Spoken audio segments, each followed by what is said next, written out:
الحمد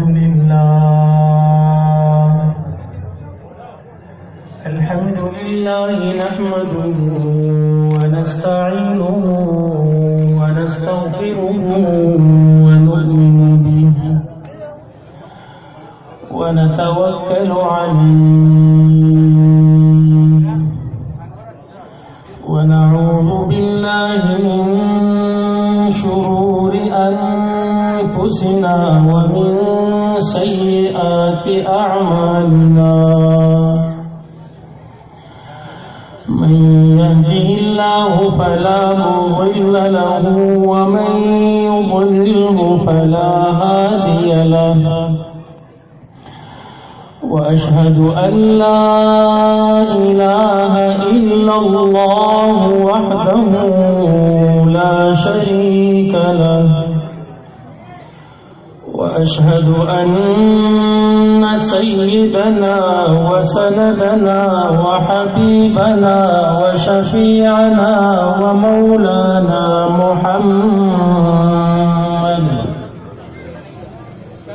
ومولانا محمدا عبده ورسوله أما بعد فأعوذ بالله من الشيطان الرجيم بسم الله الرحمن الرحيم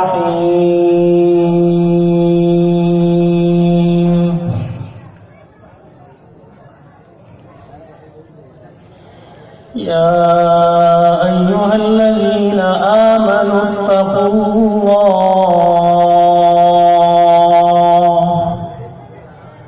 وكونوا مع الصادقين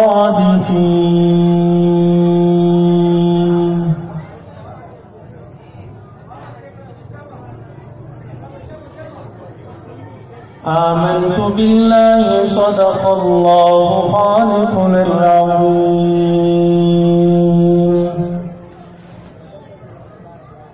زندگی آمد برائے بندگی زندگی آمد برائے بندگی زندگی بے بندگی شرمندگی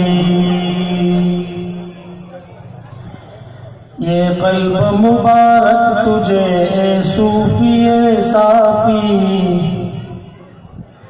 یہ قلب مبارک تجھے اے صوفی صافی مجھ کو تو بس ایک دور کی نسبت بھی ہے کافی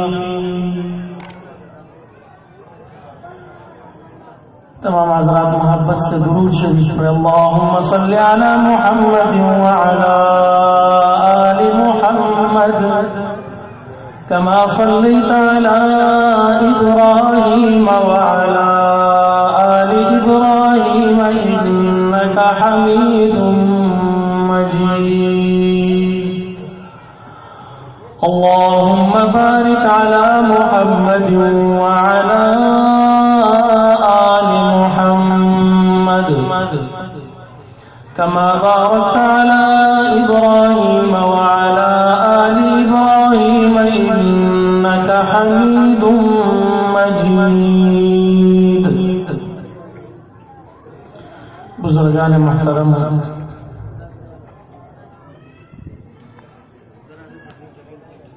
مجھ جیسے کم علم اور کم عمر کا آپ بزرگوں کے سامنے بات کرنا میں بے ادبی سمجھتا ہوں خصوصاً ایسی شخصیت کے سامنے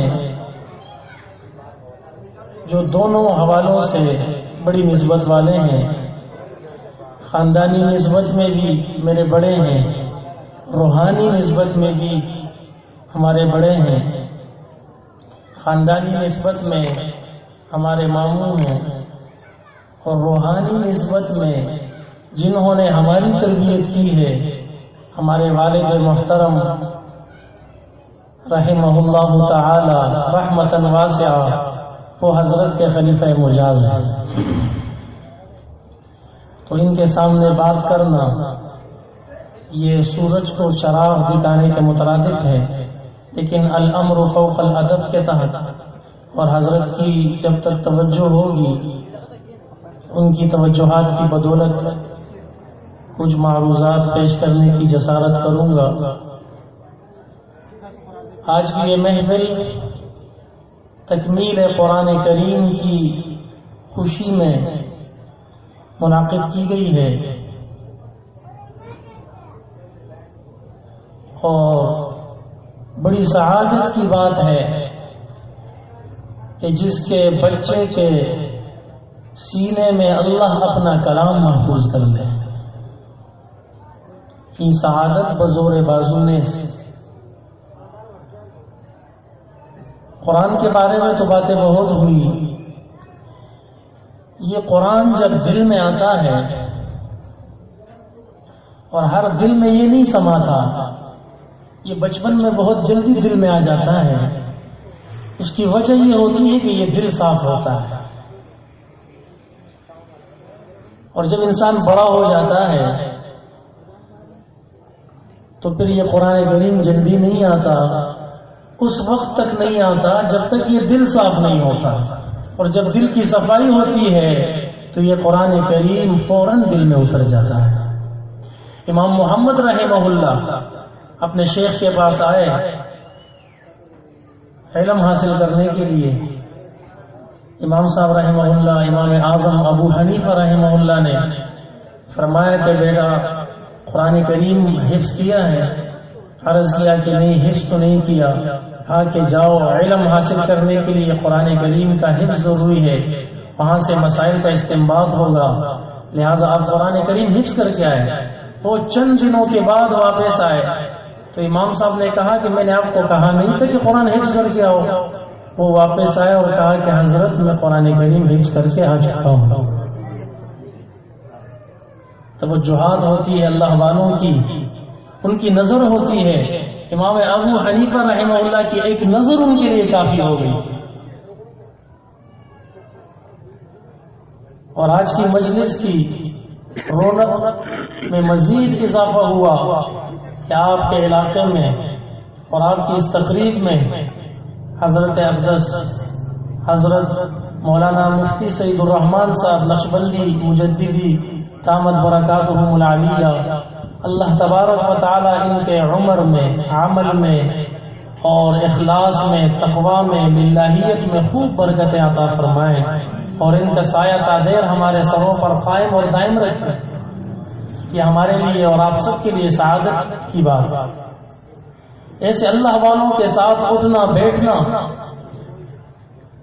اور ان کے ساتھ چلنا پھرنا، یہ ہمارے لیے نجات کا باعث ہے۔ امام الاولیاء محبوب الصلحاء حضرت علامہ احمد علی لاہوری رحمہ اللہ کا انتقال ہوا، بڑے اللہ والے تھے۔ کسی نے خواب میں دیکھا کہ حضرت کیا ہوا؟ کہا کہ میری جب پیشی ہوئی اللہ کے سامنے، حضرت علامہ احمد علی لاہوری صاحب رحمہ اللہ دنیا کے اندر شدید البکا تھے، بہت زیادہ رونے والے تھے، ہر بات پر روتے تھے، اللہ کے سامنے گڑ گڑاتے تھے، روتے تھے۔ تو احمد علی لاہوری رحمہ اللہ اس بندے کو خواب میں کہتے ہیں کہ جب مجھے اللہ کے سامنے پیش کیا گیا تو اللہ نے مجھ سے سوال کیا کہ احمد علی تم روتے کیوں تھے؟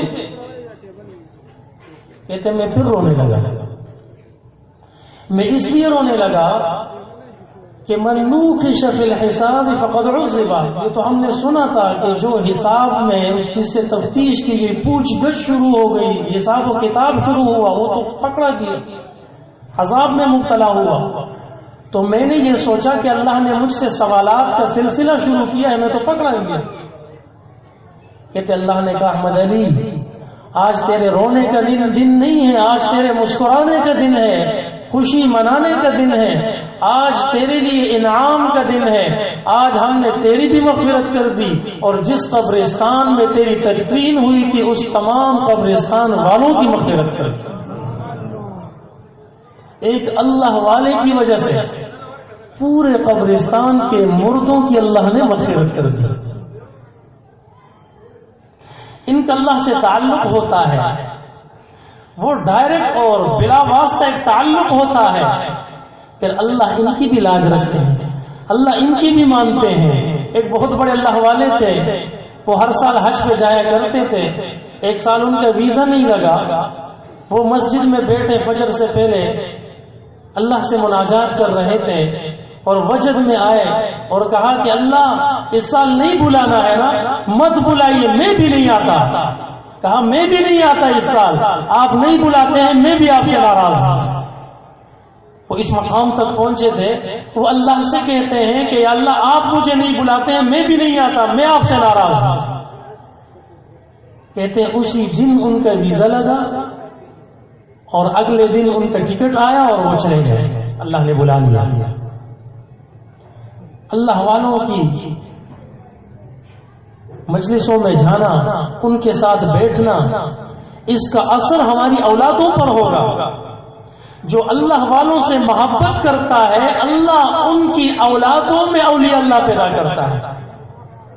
میرے دادا رحمہ اللہ ایک کمپنی میں کام کرتے تھے، چوکیدار تھے، لیکن اللہ والوں سے محبت تھی، اللہ نے ان کے خاندان میں علم کا چشمہ جاری کر دیا۔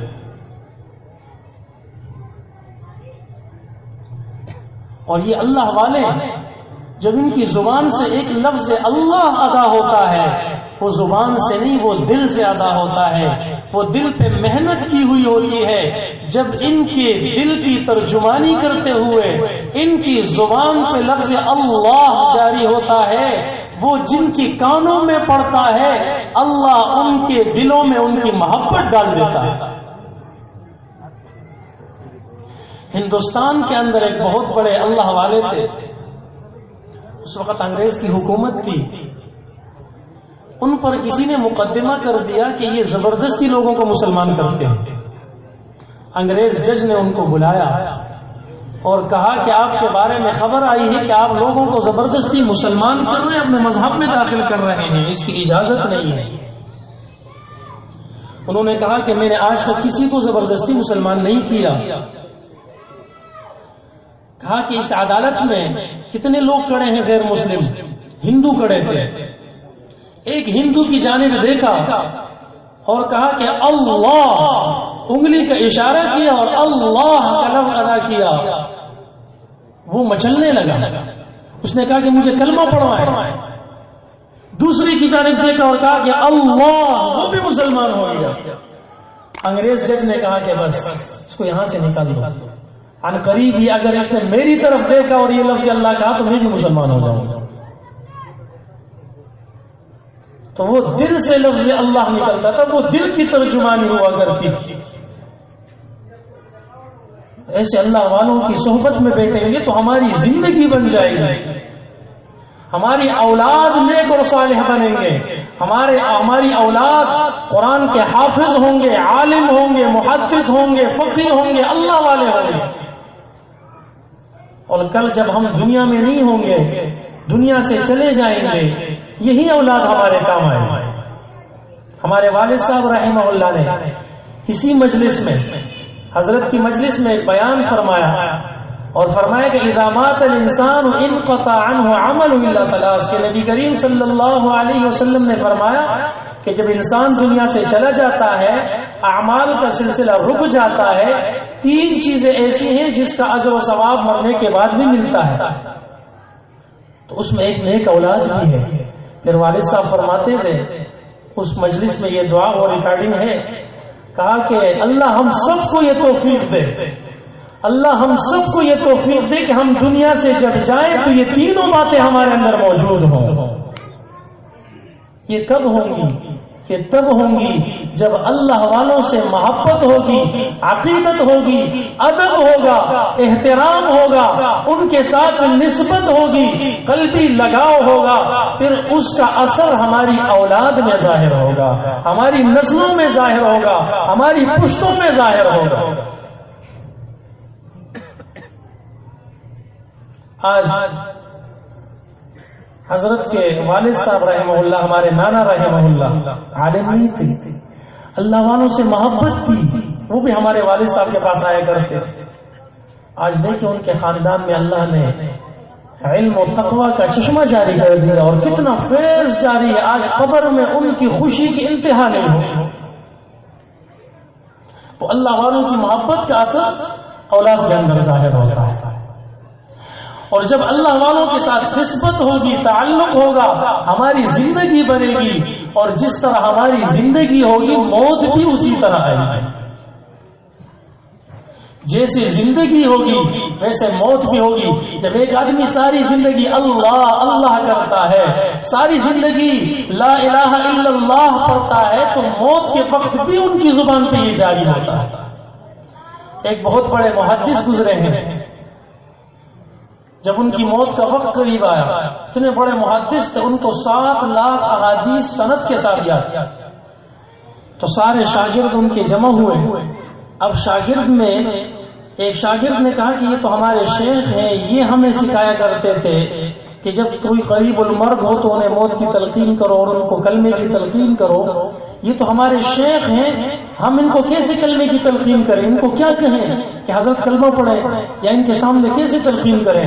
تو ایک شاگرد نے کہا کہ ہم اس حدیث کی سند بیان کرتے ہیں جس حدیث میں نبی کریم صلی اللہ علیہ وسلم نے ارشاد فرمایا کہ جس کا آخری کلام لا الہ الا اللہ ہو وہ جنت میں داخل ہوگا۔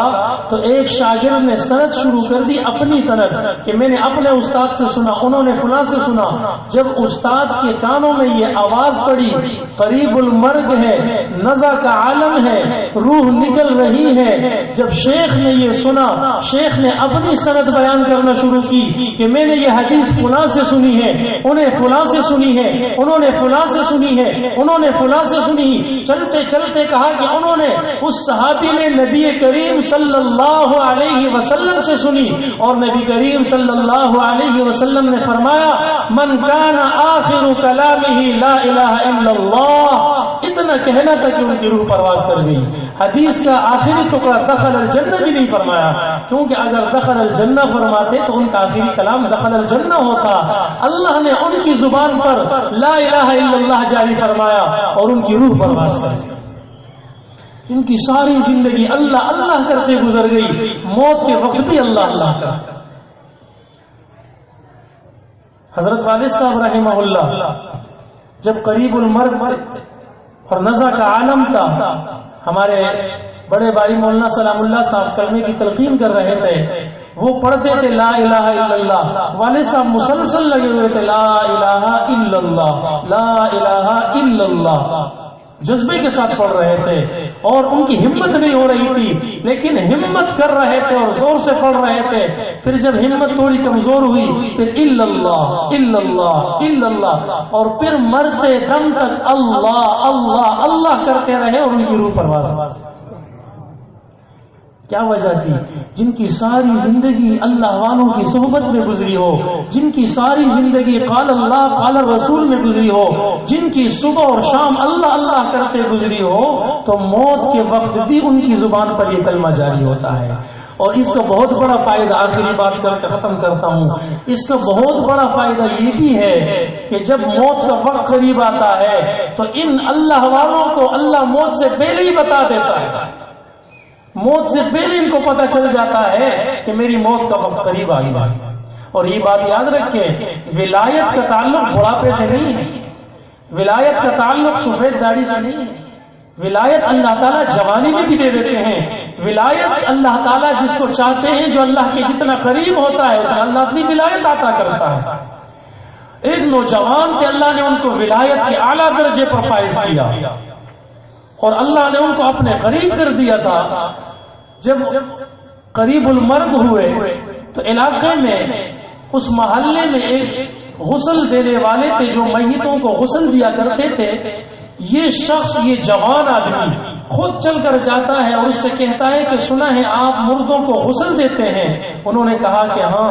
کہا کہ آپ میرے ساتھ چلیے۔ وہ ان کو لے کر اپنے گھر جاتے ہیں اور وہاں بٹھاتے ہیں بیٹھک کے اندر، اور خود اندر جا کر غسل کرتے ہیں، نیا لباس پہنتے ہیں، پھر آ کر چارپائی پر لیٹتے ہیں اور لا الہ الا اللہ محمد الرسول اللہ پڑھتے ہیں۔ روح پرواز کر جاتی ہے، ان کی اہلیہ رونے لگتی ہے۔ یہ کہتے ہیں کیا ہوا؟ کہا کہ میرے شوہر کا انتقال ہوا ہے، آئیے ان کو غسل دیجیے۔ وہ جب اندر جا کر دیکھتے ہیں وہی نوجوان کے جو خود ان کے پاس چل کر آئے تھے ان کو لینے کی۔ اس سے عجیب بات، پھر اس عورت نے کہا کہ اگر کوئی عورت ہے غسل دینے والی، اس نے کہا کہ میری بیوی بھی غسل دیتی ہے، اس نے کہا کہ اس کو بلائیے۔ اس کی بیوی جب آئی تو یہ عورت خود جا کر غسل کرتی ہے، نیا لباس پہنتی ہے اور غسل والے تختے پر آ کر لیٹ جاتی ہے اور زبان سے کہتی ہے لا الہ الا اللہ محمد الرسول اللہ، اور روح پرواز کر جاتی ہے اور یہ عورت اس کو غسل دیتی ہے اور دونوں کا جنازہ ایک ساتھ ہوتا ہے اور ایک ساتھ تدفین کر دی جاتی ہے۔ یہ کیا وجہ تھی؟ وجہ بنیادی یہی تھی کہ اللہ کا قرب حاصل تھا، اللہ کی ولایت حاصل تھی، اللہ والوں کی صحبت جس کو مل جاتی ہے اللہ ان کو اپنے قریب کر دیتا ہے، وہ اللہ کے قریب ہو جاتا ہے، اللہ ان کے قریب ہو جاتا ہے۔ اللہ رب العزت ہمیں ان اللہ والوں کی صحبت نصیب فرمائے، ان کا تعلق نصیب فرمائے اور ان اللہ والوں کا سایہ تا دیر ہمارے سروں پر قائم اور دائم رکھے۔ وآخر دعوانا